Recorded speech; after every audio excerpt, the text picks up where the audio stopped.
assalamu alaikum bandiraɓe sehilaɓe yeeɓiyankoɓe ayawo pindi tv bisimilla moon e robinde moon jaydeji garendi moɗon alarba hande ko weltare tan wonanta amen e ñande foof nde min gandi huccidde moɗon ko adi ɗum en jetti allah en juule mouhamadou rasulullahi sallllahu alayhi wa sallam hokkude men fartenge artude ɗo hande e huccidde moɗon oɗon bandiraɓe no kala e subaka amen gara ɗo amen gardanno ɗo yeyde e gorko mouhamadou Houna kono ha hande dusata meɗen ko almudo Amadou Moussa Anne ko kanko dusata men ɗo yeyde hande kadi woni ɗo yeyde ko dudal Amadou Moussa Anne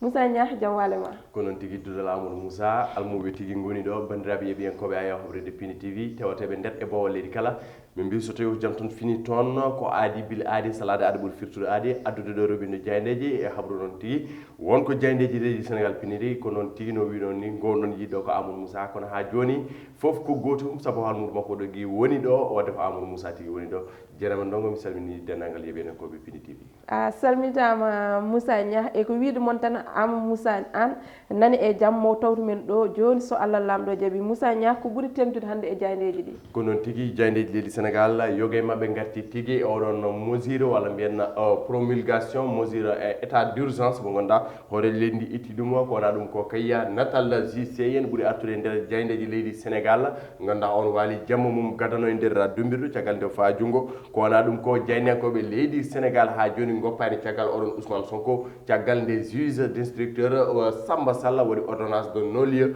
mo ganduɗa kay ko ɗiɗon plainte ji mo Ousmane Sonko wanno faade yogue yimɓe ɗum noon tigui tawi nder jayndeji ko amma ɗum ko kadi hande mercredi 20 janvier ene wayno tigui jayɗe leydi Sénégal kala jillima ɗiɗon dolaji dentuɗi e ganduɗa ko ɗum no woni investiture walla ɓe mbi ɗum e anglais inauguration day ko hande tigui jogori wonde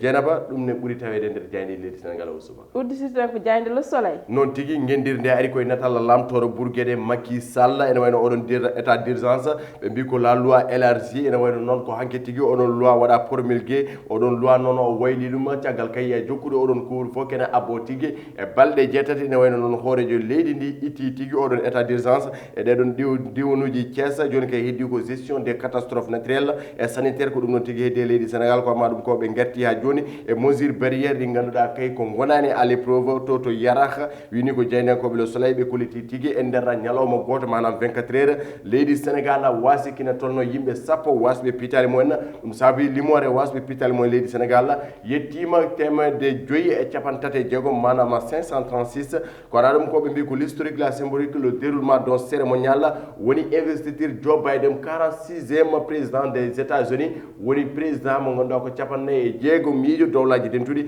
ɓe kaali noon wonde tigui holno on investiture wayata ñalawma hande o saabu tigui on ñaw ene ɓuuri jojjude e nder dowlaji dentuɗi ɓe kolliti tigui e nder oɗo saaha mo gonɗen oɗon covid 19 en ɓeydi layde tigui e nder ndiɗon leydi ɗeɗon leyɗele dowleje dentuɗi saabu tigui ɓe kolliti e nder ñalawma kala Dieynaba Ndongo kene tolno ujunnaji tati innama aade ene mbasa pitali mumen taw kay ko oɗon no mboros covid 19 ko amma ɗum ko chômage tawete toon ko amma ɗum ko caɗele walla mbiyenna garmi garaji tension racial gonno toon no holno on investiture wayata ko ɗum noon tigui lorsque jeynenkoɓe Le Soleil mbaɗi hen sa udditi hello mabɓe neeɓo Dieynaba Ndongo taw hen kaɗon haala no ɓuuri yajide ko jayde quotidien le quotidien addani men hande quotidien le quotidien nde Madiambal Diagne ari tigui ko oɗon no nouveau régime de Macky Sall ene wayno noon ngal ɗon kuulal ngal ganduɗa ittama woni état d'urgence o holliti tigui assemblée nationale hebti tigui doole mum no potirno saabu tigui ene wayno Macky Sall kañum tigui jogno pouvoir foof kono hande tigui wonko oppiri hen ko gestion des catastrophes naturelles et crise sanitaire ko toon tigui waɗa basculé par ce que oɗon loi mo gonɗa ko o état d'urgence o waɗi ɗum promulgué heddi tigui ko couvre feu oɗon mo leydi Sénégal jeynenkoɓe Le Quotidien gari koye natal makko ɓe paami tigui ko wona ɗum ko Dieynaba Ndongo ko musiba caggal kay nguɗon cumuto to Gadiaga ha joni kay musimen jokki toon ɓe kollitiki ko gendarme woni dadiɗo mo leydi Sénégal ko kañum tigui yooli toon e bassin goto mo Forteza ko kañum tigui wasi fitade mum caggal kay nde sapeur pompier ari yiilimo ko ganduɗa foti e 1 heure de temps ko nen tigui ɓe jaltinimoɓe tawi kay oɗon gendarme wasi fitade mum jeynenkoɓe Madiambal ɓe garte kaɗon haala e nder hello mabɓe tataɓo ko amma ɗum ko e nder hello mabɓe tataɓo goɗon kadi ɓe gaari oɗon Boubacar Seye président horejo gomugu fedde nde wona laami encore woni ONG Horizon Sans Frontières ɓe garti tigui oɗon gorko balɗo jamma mum gadano to Rebos dumbirdo caggal kay yaade suuɗi ɗiɗon kongi mani garto hen ɗum ne tawi nder hello mabɓe tataɓo jeynenkoɓe Le Quotidien Dieynaba Ndongo ko ka tigui piniri jayde las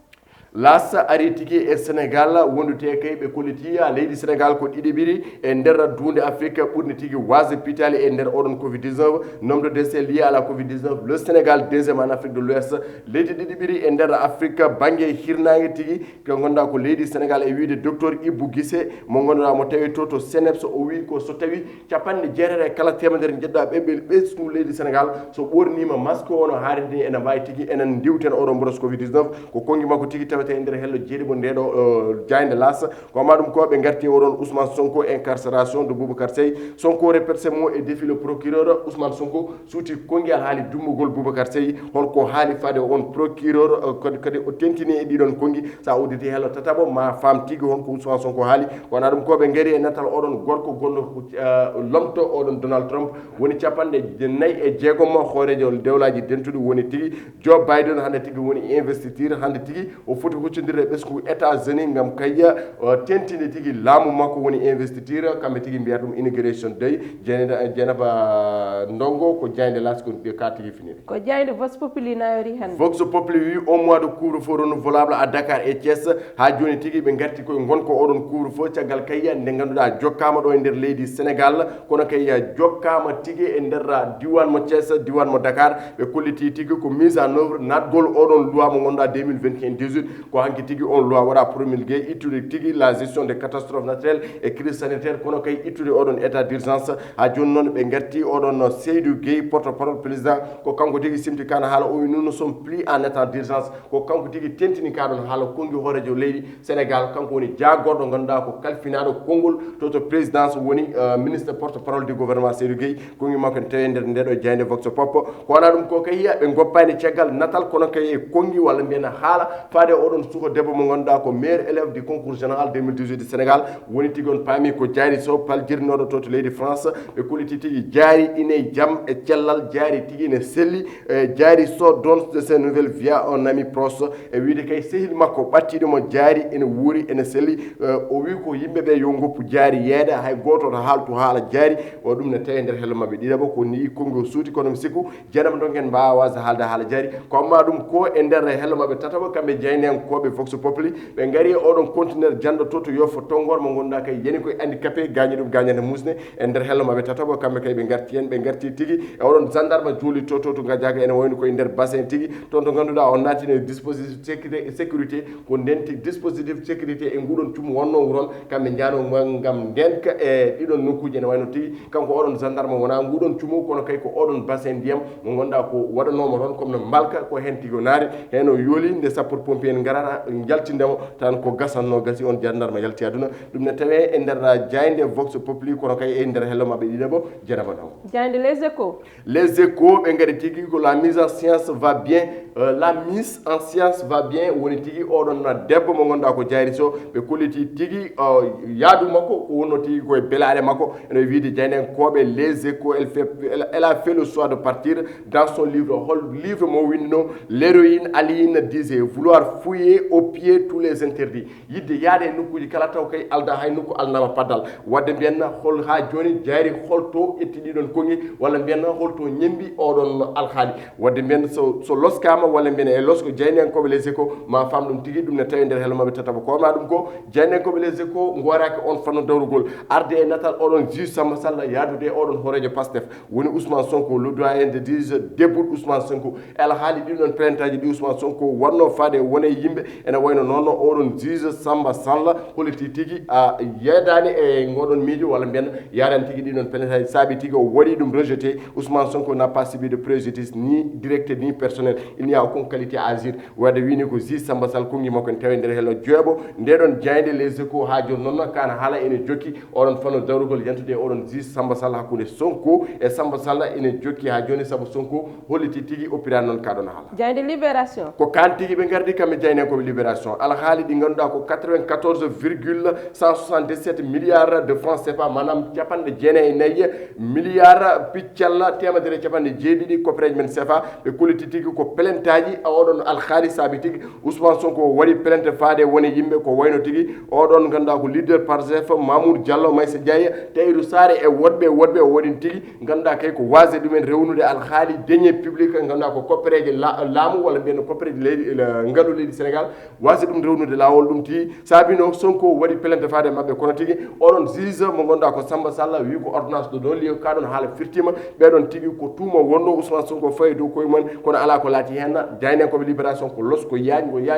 mbaɗi onon alhaali ɗum ne tawi nder hello mabɓe tataɓa ko amadum ko Dieynaba ene wayno tigi ɓe garti alhaali Boubacar Seye persiste signe placé sous mandat de dépôt en tentini tigi Boubacar Seye waali jamma mum gadano caggal kay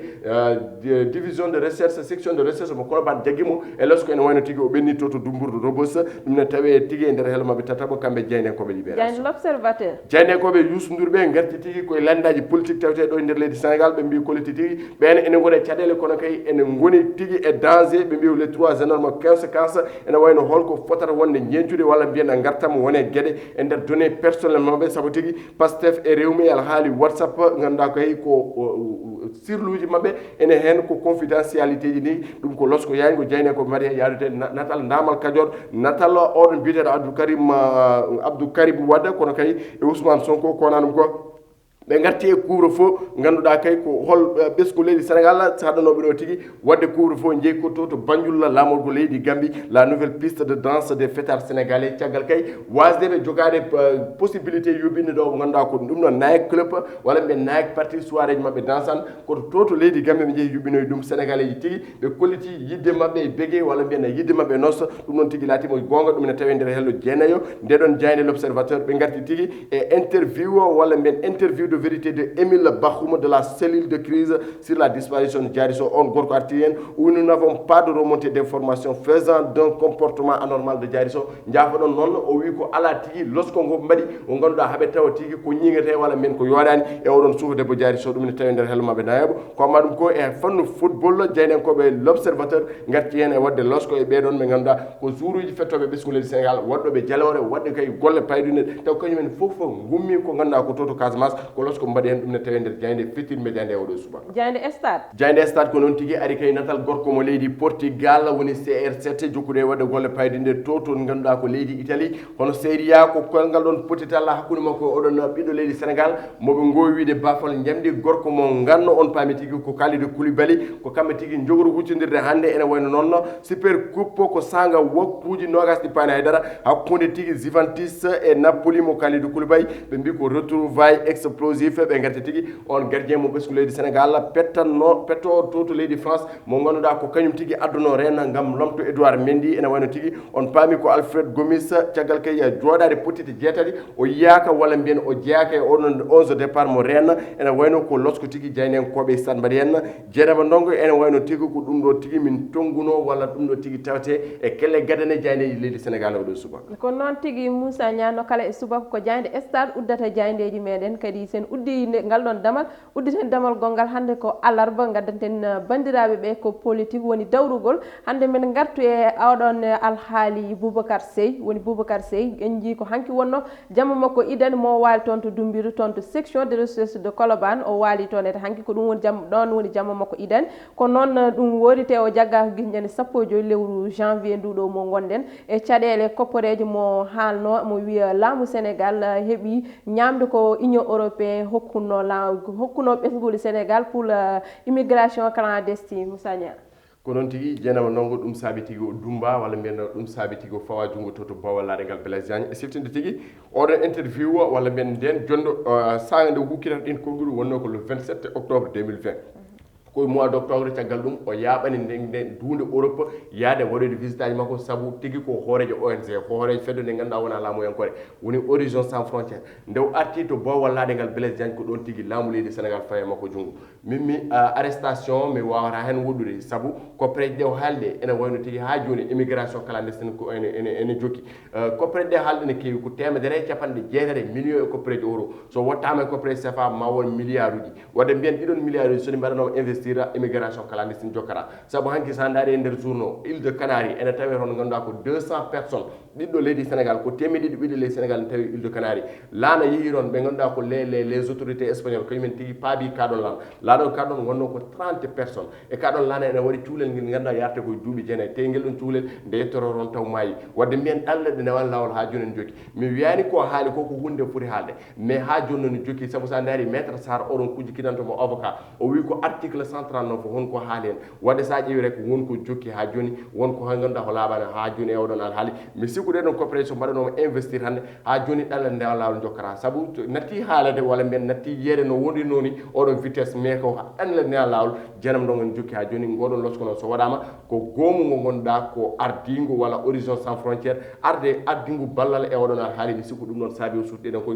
liberté d' expression no woodi so tawi laamu ngu yinno tentina tan eɗon koppereje ñama koppereje fade Boubacar Sy ñama yoɓe gaddu ordonnance mo ganduɗa tigui ko koɗitowo ɗum ɗo ɗeɗon koppereje 180 millions ko ɗo rewna walla on saaha yimɓe ma pam tigui ko Boubacar Sy haalata ko tuuma faade laamu ngu kono ha joni ala ko laaɓi hen saabu neɗɗo ko suuti kongi